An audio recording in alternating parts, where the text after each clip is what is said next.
Hello friends, आज हम बनाएंगे चना दाल वड़ा। ये बहुत ही क्रिस्पी होता है और भीतर से उतना ही फ्लेवर।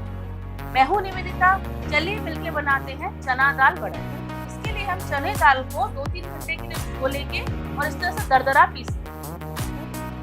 इसमें डालेंगे कटी हुई हरी मिर्च, कटे हुए प्याज,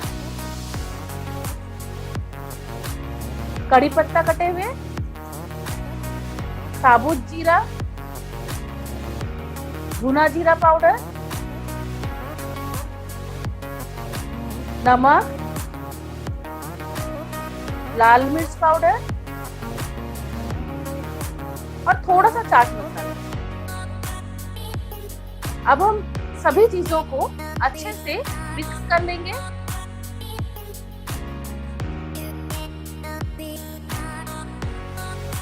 अब हम इसकी बना लेंगे छोटे छोटे टिक्की आकार के बड़े। हाथों को पहले गीला कर लीजिए, इससे वो आपस में चिपकेंगे नहीं। देखिए इस तरह से गोल गोल करके हम टिक्की नुमा बड़ा बना लेंगे। बड़ा सारे रेडी हैं, अभी करेंगे इसको डीप फ्राई। तेल को मीडियम हॉट रख के हमें बड़ा को फ्राई करना है। इससे बड़ा जो है बाहर से एकदम क्रिस्प होगा और भीतर से पक जाएगा।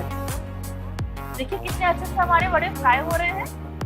पलट के हम दोनों साइड से इसे अच्छे से फ्राई करेंगे।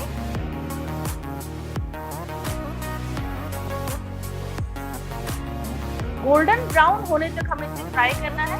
देखिए हमारा बड़ा अब तैयार है। गरम गरम इसे चटनी के साथ परोसिए और इसके स्वाद का आनंद उठाइए। आप इसे जरूर ट्राई कीजिए और कैसी लगी अपना एक्सपीरियंस जरूर मेरे साथ शेयर कीजिए।